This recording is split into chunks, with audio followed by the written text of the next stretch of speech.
were seeing sinning mortal men, the sons and daughters of God, but seeing them as sinning mortal men, he saw the perfect man. Because I did not have my back to the altar. And this correct view of man healed the sick,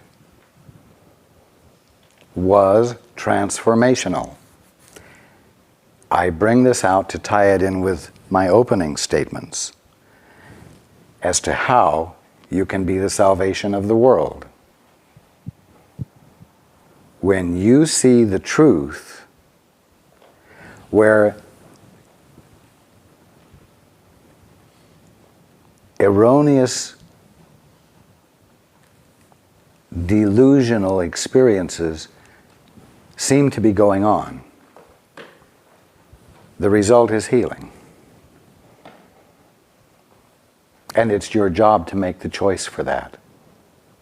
It's your work to make the choice for that. It's your nature to do that naturally. And all I'm trying to do is help inspire you to come back into that which is natural to you, even though it seems to you like an effort.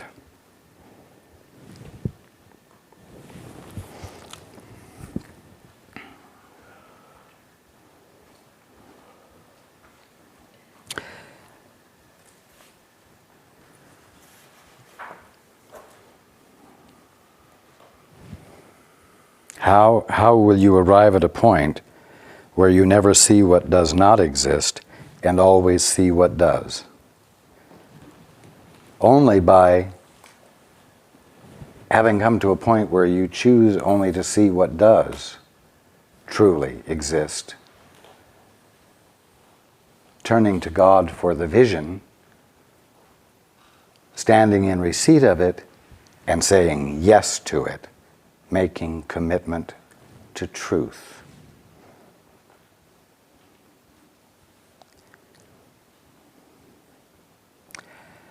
It's interesting.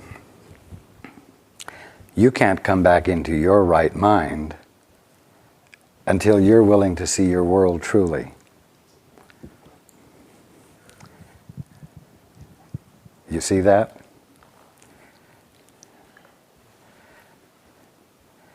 You can't wake up without blessing the world.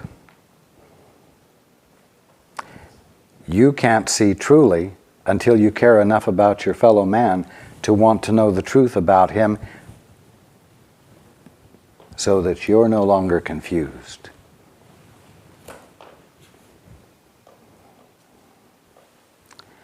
Isn't that a wonderful way for salvation and atonement to be set up? It's impossible for it to be an act of selfishness. Waking up requires that you join with your brother on your brother's behalf, witnessing for your brother or sister. And it's so simple.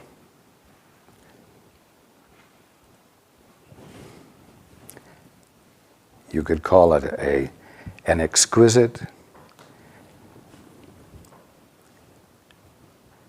divine mechanism.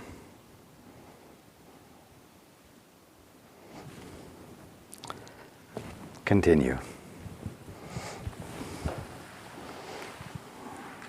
When you lack confidence in what someone will do, you are attesting to your belief that he is not in his right mind. Again, when you lack confidence in what someone will do, you are attesting to your belief that he is not in his right mind. You are making commitment to your belief, which means you're not even in relationship with him. You're having your own private experience in which you are pretending that you're having a relationship.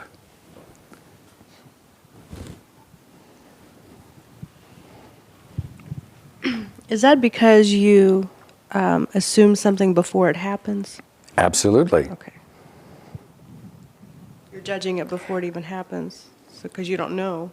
That is correct. Okay. But you're also choosing to come to a conclusion without ever connecting with your brother.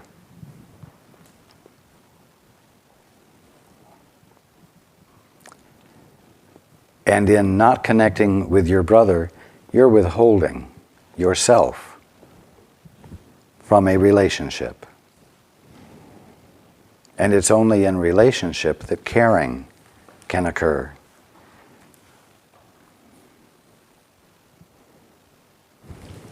Continue.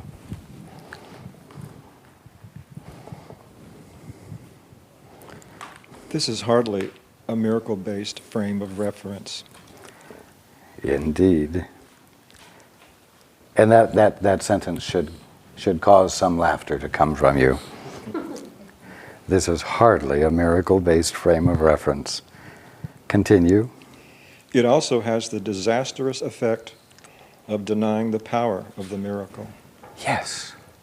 Because there's no joining. There's not enough caring to connect and having a real experience of relationship before coming to a conclusion. And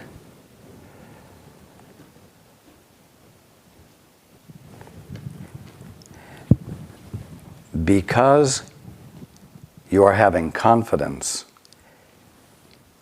in what the other one will do based on your own judgments, you're not available to relate to him or her based on what the Father has revealed to you about him or her, and you do not have available to you the love that the Father has for him or her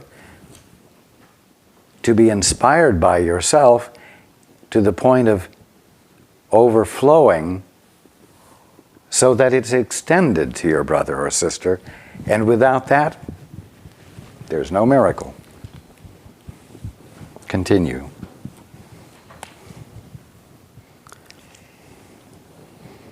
The miracle perceives everything as it is. If nothing but the truth exists, right-minded seeing cannot see anything but perfection. Right. If nothing but the truth exists, well, nothing but the truth does exist. I keep saying that you are confronted always and only by the kingdom of heaven because there's nothing else going on, and therefore there's nothing else in your face. If you want to see the kingdom of heaven that's going on, you're going to have to abandon your commitment to the definition you've given to it, and inquire and be infilled,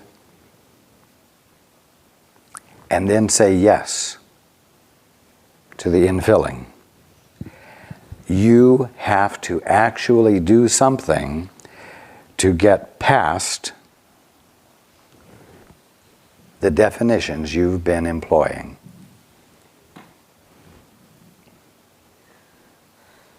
Continue. I have said that only what God creates, or what you create with the same will, capital W, has any real existence. This then is all the innocent can see. They do not suffer from distorted perception. Yes. And wouldn't it be wonderful if you were able to think about yourselves as innocents? C-E-N-T-S, innocents, ones who are innocent? Well,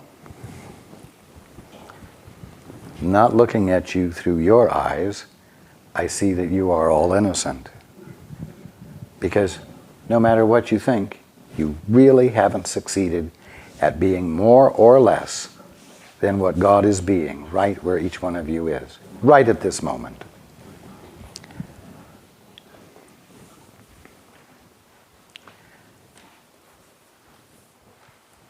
Love is the willingness to recognize that which is real in each and everything, that which is divinely real. Are you willing to see that which is real in everyone you know? It requires a willingness to love. Are you really willing to love everyone you know? I believe that I am. However, I just believe that I am, and here comes a yes, but. And this is my experience of my birthright and my experience of the birthright that everyone in this room and everyone is listening, everyone in the world. But my own habits of thinking, my own reactions, my own fears, my own sense of judgment of the situation, or any situation, is a cloud. So. And so That's all not of good. you, all of you do have individuals in your life that you have reluctance to be willing to love.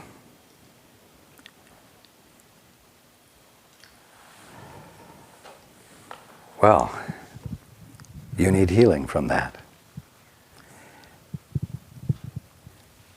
So for yourself, be willing to ask the Father to show you the truth about that one, so that you aren't blocked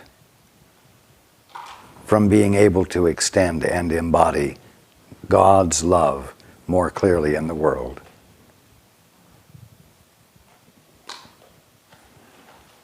Oh, but I've been hurt too much by that one, and blah, blah, blah.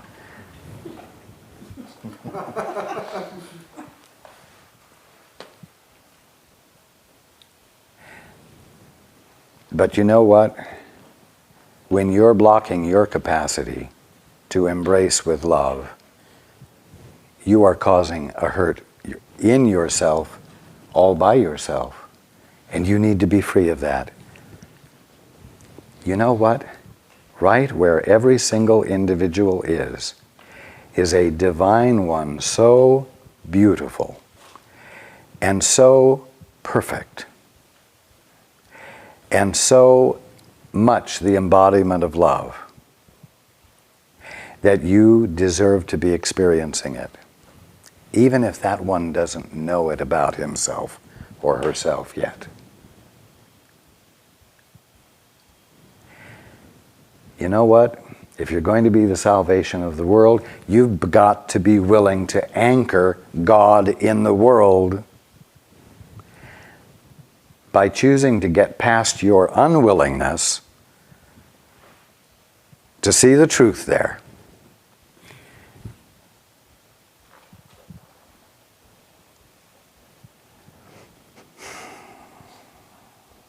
Well, if I do that, and I become defenseless, I'll just get hurt again.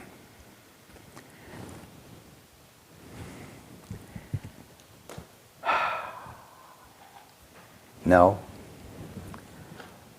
Being filled with love and the vision of the perfection of your brother or sister does not cause you to become ungrounded, foolish, or stupid. And so, if your brother or sister continues to behave as though they are not the perfection that you see, you will recognize it.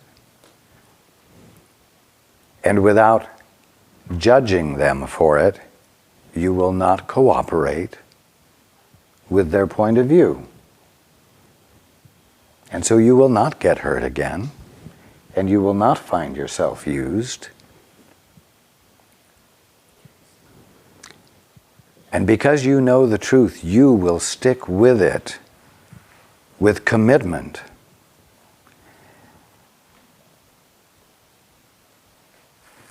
And that commitment on behalf of your brother or sister will constitute a witnessing for them that will cause yielding to the truth to occur in them.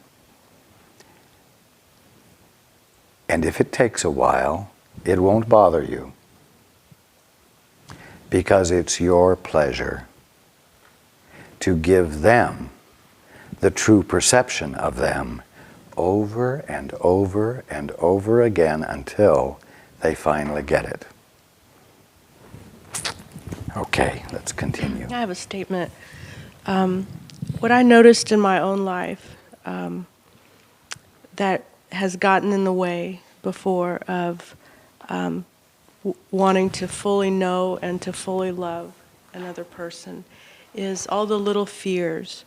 Fears of losing something, fears of the form of the relationship changing, fears of appearing foolish or thinking that you would appear foolish or that somehow you would be attacked, or all those little fears that come from the sense of the little I, the little, person that's, split off. The self it feels like you Yes. are when you have your back turned toward Correct. the altar. And I notice in my own life, as I stop being afraid of losing something, as that becomes less important to me than being aligned with God. As I stop being afraid, then it becomes irrelevant to me if the person chooses to walk away or chooses to react however they react to my standing with the truth. It's almost like I develop an endless patience that comes with the love and not being afraid of what the form may or may not look like as a result of what I put forth. Yes. It's not being afraid anymore, not being afraid of things changing, not being afraid of losing somebody. And being free of the fear, your capacity to, on the spot, respond with the clarity of God's mind will allow you to be utterly appropriate. And so if someone is leaving and it's not appropriate for them to leave, you will be able to express the clarity of what the Father's will is in that circumstance. In other words, to not be afraid of form changing, to not be afraid of someone abandoning you or leaving, doesn't mean that you will say yes to everything that happens. But in the absence of the fear, God's grounded clarity, and your having a divine rudder, will allow you to say goodbye or wait a minute. Mm-hmm. But it all comes from being aligned, so you know when Exactly. to respond. Exactly.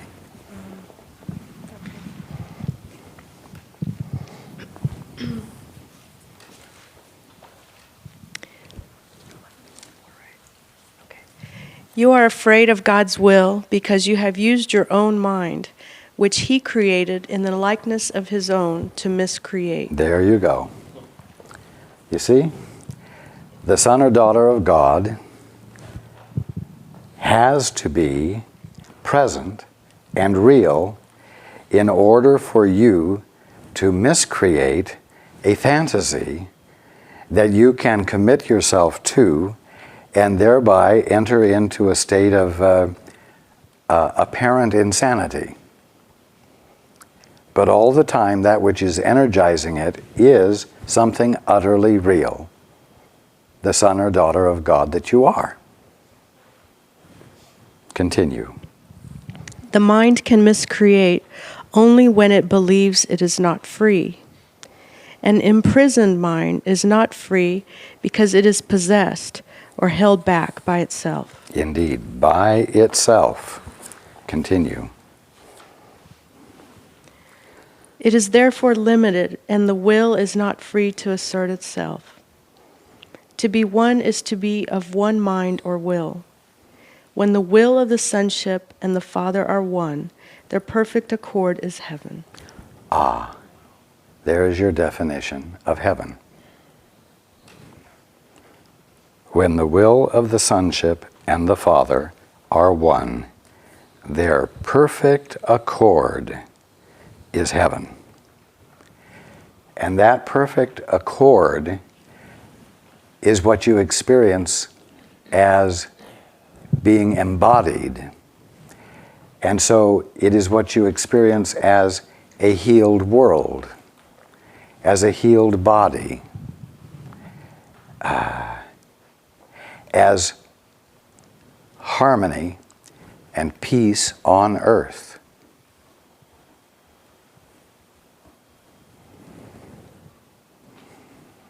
That's not the ultimate, but that's an unavoidable step in the process of waking up. And it's why I keep homing in on the fact that it is part of the insanity to think that you can become spiritually clear without having the manifestation of healing.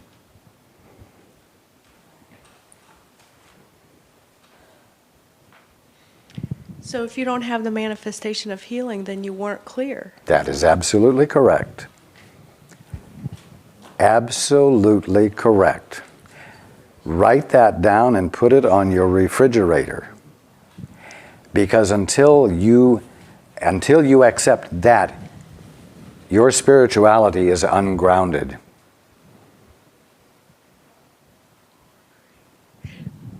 Okay, so in an example of a personal relationship with someone, if you see a call for love and you ask to see the other truly, and then you respond while you're turning towards the altar, you respond, there would have to be a healing manifested. That is correct. So if you continue to see a call for love, then you didn't get it. That is correct. Okay. Okay, I got that.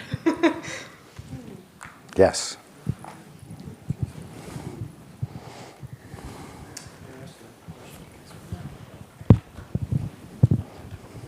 Okay, so this is what I notice. First, there's an upsettedness. So someone says something or does something or whatever, and you feel your button pushed.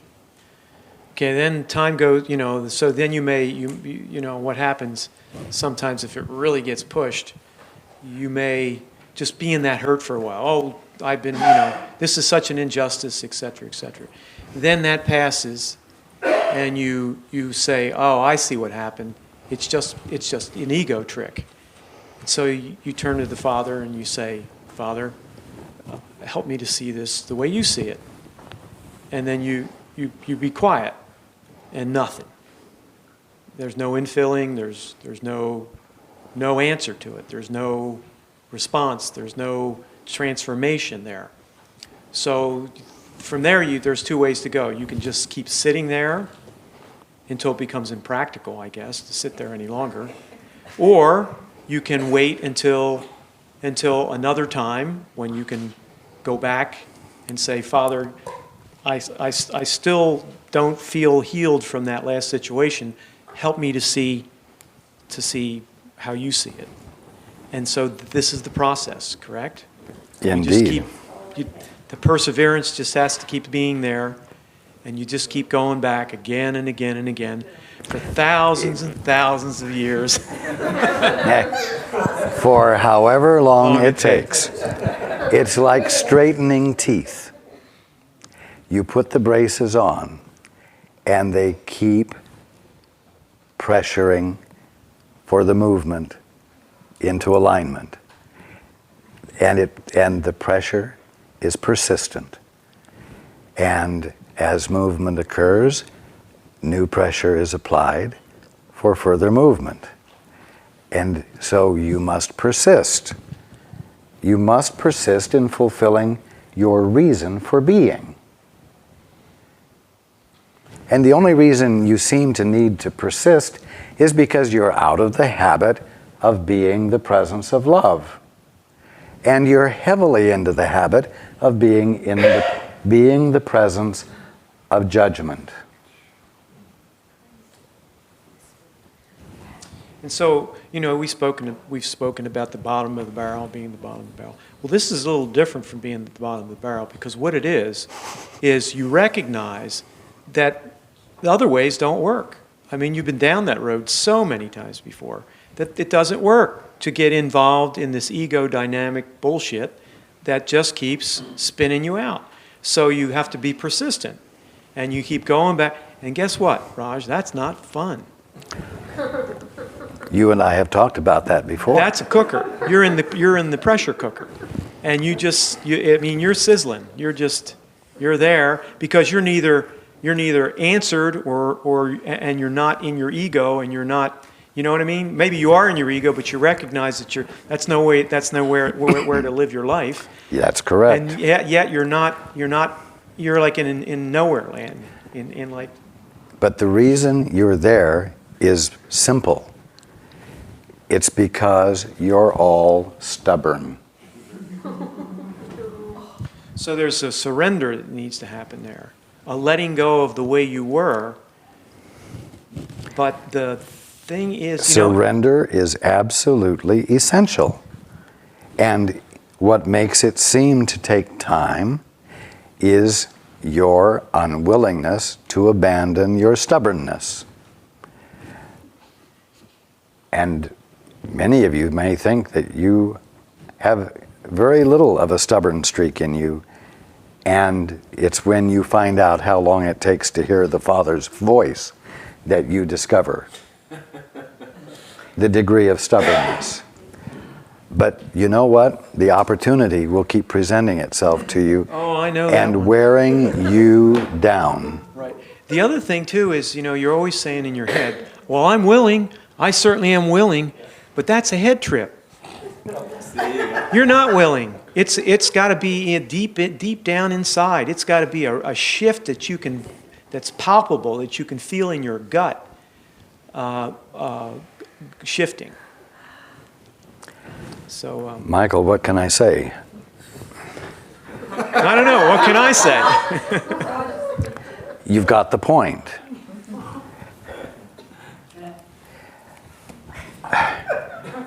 This book I'm holding in my hand, A Course in Miracles, is umpteen hundred pages of what you just talked about. And until each of you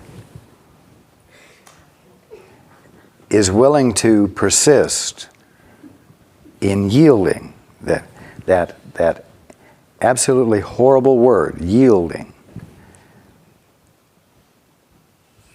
until you actually do that, which isn't fun, you're still stuck, no matter how well you can talk the Course.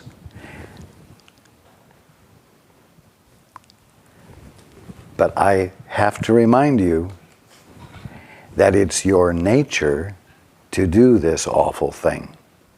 It's your nature to yield. It's utterly natural to you. And you aren't going against your nature by doing it. You're going against your ego conditioning, but you're not going against your nature. And so you have the support of the universe behind you in doing it. And so you're assured of success. Right. Well, if feeling helpless is the first step, then I've taken that one. That's for sure. I don't know what else to say. I mean, I guess I'm on the right track. It's just that when you come to this point,